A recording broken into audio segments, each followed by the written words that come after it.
Hey guys, welcome to this week's podcast episode. I'm really excited about today's guest, Alison Ver Halen, and she's helping small business owners attract, engage, and convert more leads online. She's a content marketer and SEO strategist, and I'm all about SEO today with data analytics and AI. We're going to talk all about that, and I'm happy to welcome her to the show. Alison, welcome.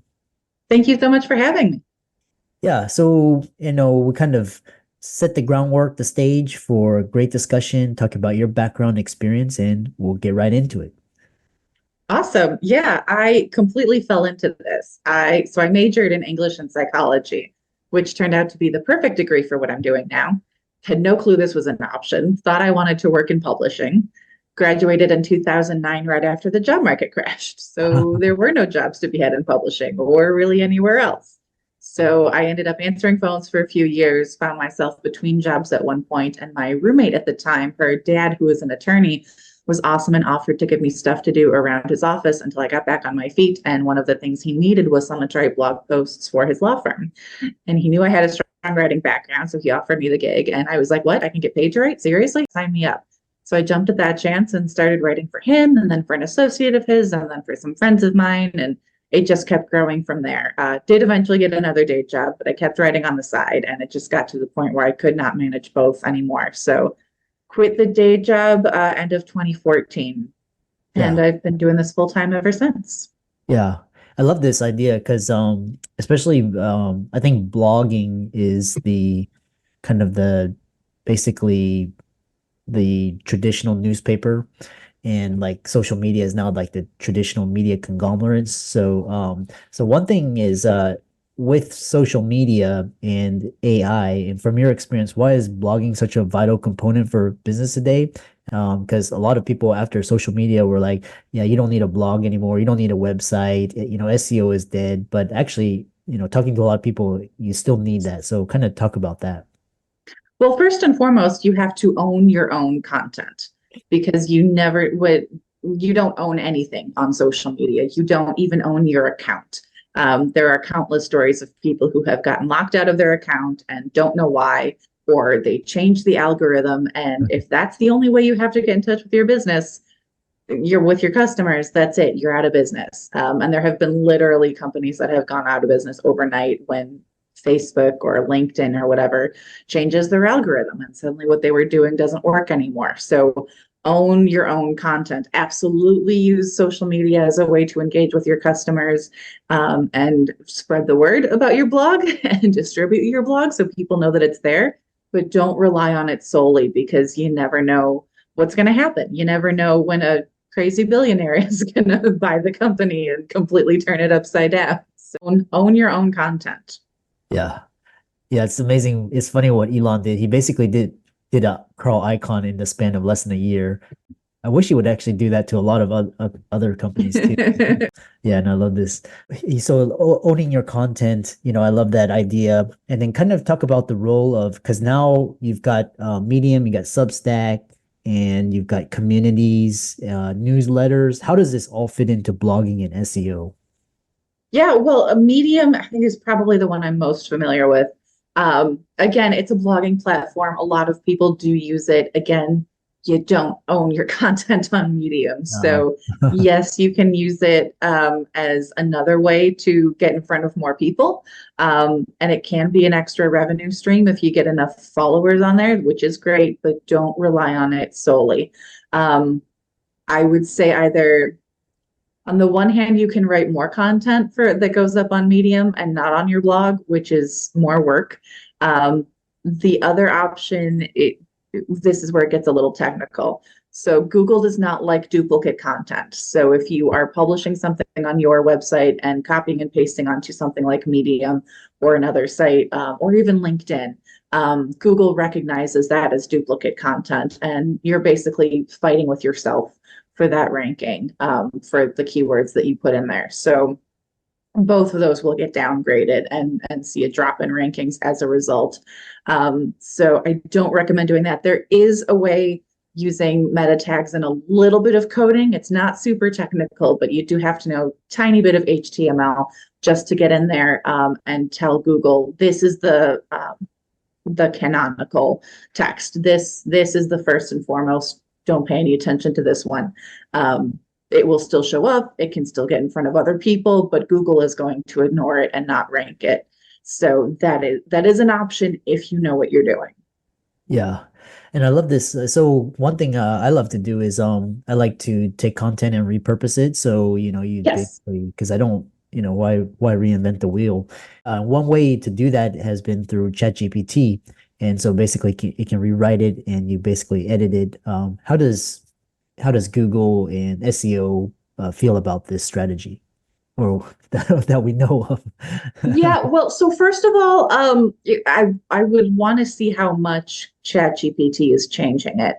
Google is pretty smart. If you take a piece of content and you just change a little bit of it, Google will figure out like, come on, this is basically the same text. This is nothing, there's really nothing new or substantive here. So I would be wary of that tactic. My way to repurpose content is writing a blog post and using that as your hub and trying to distribute that and then drive as much traffic to your website as you can. So put it out on social media, use the blurbs from the blog post to put those out on social media, use snippets from the blog post, put it in your newsletter with then a link back to the blog post. My favorite is with podcasts like this. You can always take the transcript and clean it up and turn it into a blog post. You've got the video, you've got the audio. The video can go up on, YouTube or whatever. The audio can go up on the podcast platforms. The transcript can go up as a blog post. So yeah, I am all for, don't, like you said, don't reinvent the wheel. You don't have to drive yourself crazy creating, 20 different types of content when you can take one piece of content and just repurpose it. Yeah. Yeah, really fascinating. And yeah, it's basically making it sound more human and kind of adding insights. Then next question is because we talked about, ChatGPT and AI. How do you feel about this? Where does SEO, AI, and writing coincide with what's going on today? So it's important to remember that the way ChatGPT works is it doesn't actually generate anything. It just scrapes the internet for existing content and repurposes it for you, which is a problem because again, Google recognizes this. Google goes, yeah, we've seen this before. This is nothing new. And it's going to downgrade it in the rankings because it's nothing new, because you're not really setting yourself up as an authority in your industry. Same with the real life people who come to your content. Also, ChatGPT is not a great writer. Like it's okay, but it's not great. And Google is getting better and better at recognizing what quality content looks like.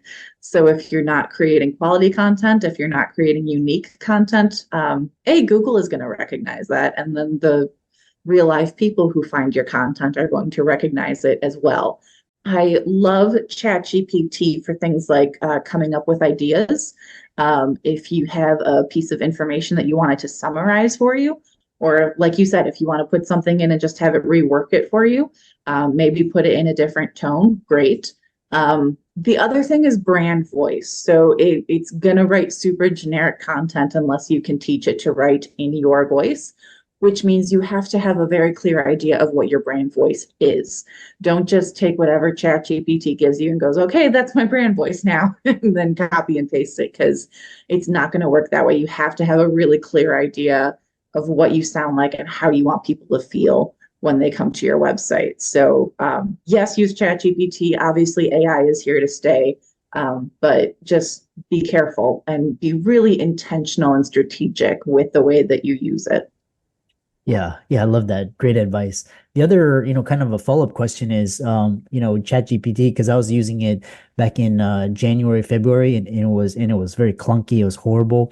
And then now it's actually quite good and it's actually over the course of a year, that exponential. So you ever see a time when the AIs can kind of keep up the pace with these algorithms and outsmart these algorithms to kind of get your posts and more recognized or kind of evade detection by Google? Yeah, I don't know. Well, and because Google is using AI in its algorithms. So is this like robots fighting robots? I don't know. I don't have a good answer. I Yeah. like to imagine robots fighting robots because everyone loves watching that movie. Yeah, it's like, I don't know. And now, I mean, Google now has Bard, so it also has a reason to not downgrade AI written content, even though it says it's going to downgrade AI written content. yeah. So yeah, we'll see. Yeah, it I was think that one is hard to protect. in the beginning it was like us trying to outsmart the algorithms, and then basically they kept changing the algos, and now it's like Yes. AI. I Yeah. also heard that because so many people are using ChatGPT and generative AI and all these that kind of the AI, it's overwhelming the AI detection systems for a lot, they're kind No. of keeping up with the floodgates, but like I said, it's kind of interesting to add to the conversation. So yeah, we'll kind of move it back to kind of your world of expertise, and basically adapting to change in SEO. Content marketing is dynamic, it's always changing. How do you stay ahead of the curve and ensure that your strategies remain effective against all this uncertainty? I think one evergreen strategy is just to educate your audience, but also provide insights. What is it that you can say about the data? Not just putting the data out there, because anyone can Google something and find data, right? But what do you specifically have to say about the data that no one else is saying? That is what is going to set you apart from ChatGPT certainly, and all of the AI written content out there, but also everyone else in your industry who either is not talking about it, or they're not talking about it as intelligently, or maybe they have a completely different perspective, and maybe they have a good reason to back up that perspective, and that's fine. But having those insights is what's going to set you apart. So we talked about, using ChatGPT or something like it to write content, which I'm never a fan of. But what you can do is use ChatGPT to write like the boring parts. Like, here's the data, write up some stuff for me, and it writes the boring parts, and then you insert those insights and Yeah. insert the story aspect because ChatGPT is still not very good at writing stories. So you put that in there. And then absolutely, like, yeah, there's going to be boring parts. There's going to be, I just need to summarize this data. I just need to make this accessible for people. And ChatGPT will do it. So use it for that part, but keep keep in mind why you're writing content, which is always a good idea, regardless of whether or not you're using AI. What is the goal of this content? Are you creating it just for the sake of creating content? Or do you actually want people to read it and take a next step in the buyer journey? In which case, be strategic about that. Know what that looks like. Know how you're going to get people to take that next step in the buyer journey. Yeah. Yeah, very fascinating. Yeah, like for example, when I do search now, I rarely go to Google because it's just basically a list, and basically people that paid to get their site the highest, and then after that it's basically SEO. But ChatGPT like can consolidate it and integrate it and kind of form a cohesive answer to your question. And more and more I'm like going on the social media like TikTok and Twitter and Instagram to find things like businesses and influencers and new ideas, so it's really interesting how this whole field is evolving. The next question is, you've mentioned the importance of strategic content creation in driving revenue. Can you share a success case or something that significantly impacted a client's growth? Yeah, so my very first client, actually, that attorney who hired me, I would write about 2 to 4 blog posts per month for him. And after 6 months, he came back and told me that my blog posts had brought in $75,000 worth of business to his law firm just by blogging. And I was blown away by that. It was like, really? And he was certainly not paying me $75,000 for 6 months worth of blog posts. So he certainly got a significant ROI on that. So yeah, I think that was my first light bulb moment of like, oh, there's money to be made here. This could actually be a career. Yeah, there's that direct stuff. And there's also, I mean, in my own business, I've had people who reach out. Not only do they reach out because they've been getting my email and reading my blog posts, but they're educated.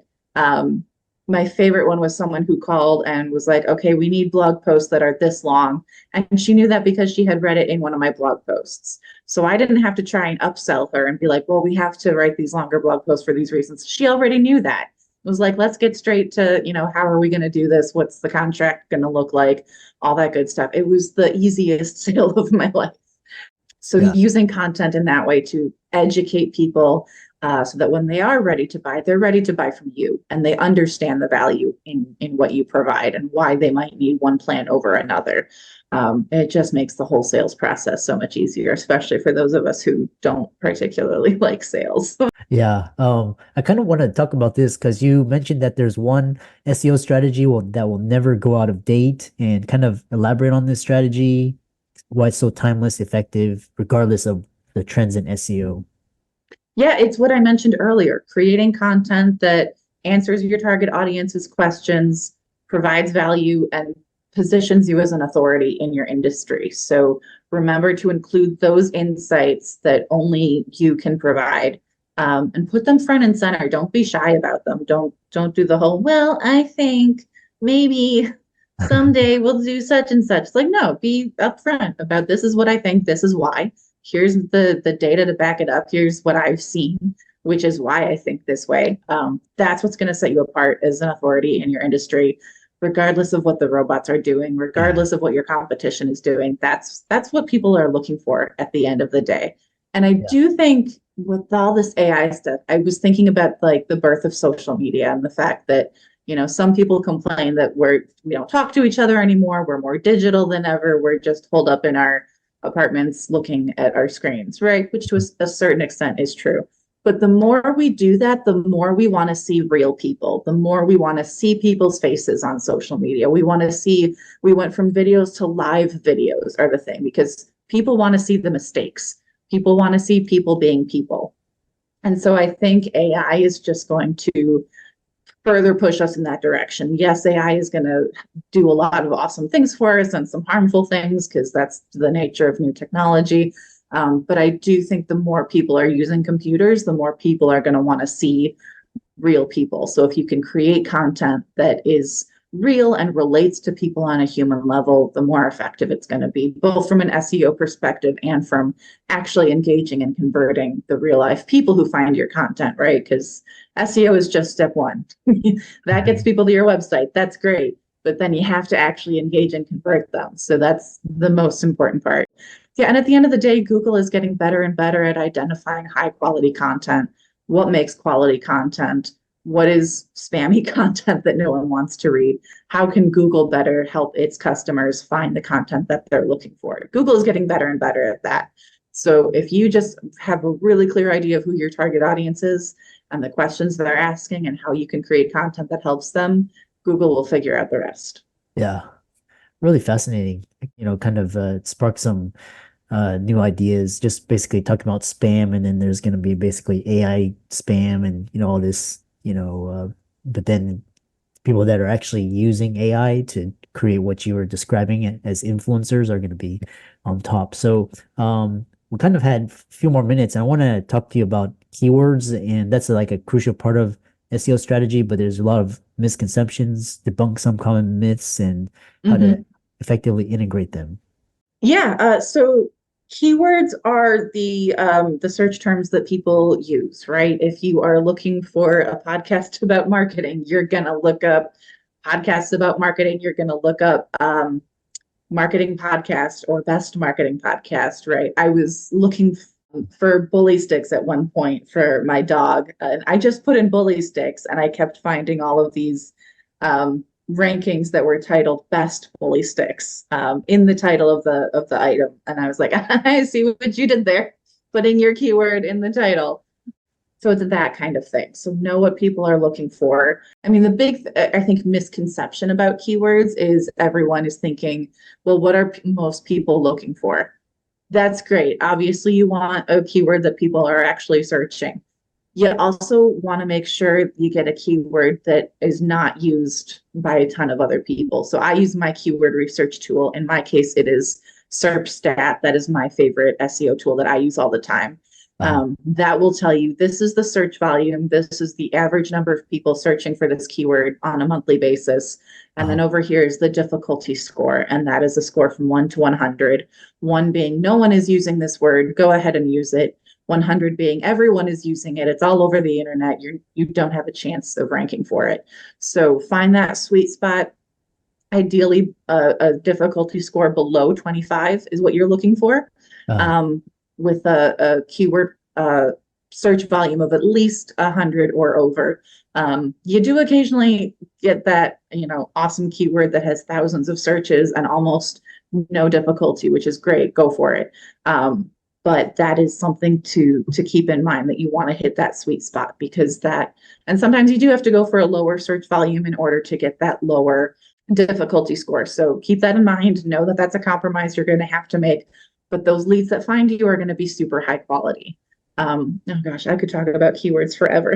So stop me if I start rambling. But another thing to keep in mind about keywords is the intention.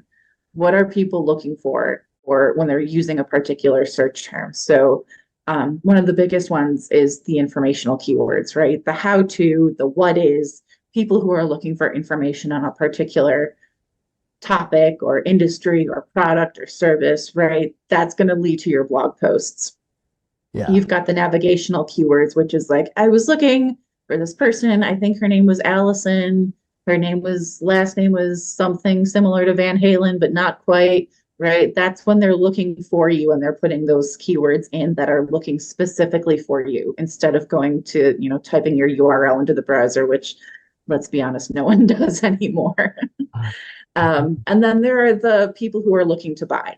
They are looking for, what is the best such and such? How can I compare prices on this thing? What do I need to know about buying XYZ? Those are the keywords that you want in your sales pages, because those are people who are ready to buy. So keep that in mind as well. You don't want a sales, someone who's in the later stages of the buyer journey. You don't want them ending up on your blog. And you don't want someone who's trying to figure out what something is ending up on a sales page, because they are not ready to buy yet. They're just trying to figure out what this is all about. So that is another thing to keep in mind. The other thing is the long tail versus short tail keywords. I think when a lot of people think of keywords, they think of 1 or 2 word phrases. Those are the short tail keywords. Those tend to be really broad. Like, those are the things that most of us can write whole books about. I have written a whole book about content marketing, right? That's a 2-word keyword, super short, lots of information to cover. The longer the keyword gets, the more specific they are in their looking for something. So you can use that in your blog posts. You can also use that throughout your website, because people are looking for something really specific. And those are the people who are more likely to buy. So I'm Yeah. in Chicago, right? So for example, a Chicago financial planner serving divorced women, super specific. Someone who is looking for that is someone who is almost ready to buy, because they know exactly what they're looking for. So keep in mind those. And again, those long tail keywords also tend to come with lower search volume, but also a lower difficulty, and they're more ready to buy. So don't be afraid of the lower search volume if it's a really valuable, really on point keyword, and keep it relevant. Don't be like, oh, here's a good keyword, I can rank for it. Yeah. Okay, but is it actually relevant to what you're doing? Because if it's not relevant, again, Google's getting better and better at figuring that out. And B, you're going to get people to your website who are not actually interested in what you're doing or selling or providing. So keep that in mind as well. So I could keep talking, but I will I will shut up now. No, we need more influencers and more insights into this area. So the more airtime, the better. So how can people find out more about you? Yeah, so it is Alison Ver Halen, close to Van Halen, but not quite. My website is AV, as in my initials, Alison Ver Halen. That is avwritingservices.com. You can see my blog with all of my keywords and more information like this on there. I am on LinkedIn quite a bit, and I'm also on YouTube and Instagram. So you can find me in those places. Yeah, nice. And for all the audience out there, let's thank Allison for coming on. And like I said, especially in this day and age of data and AI, I'm really fascinated with SEO getting discovered. And with that, thanks so much for coming onto the podcast. Thanks so much for having me. This was a blast.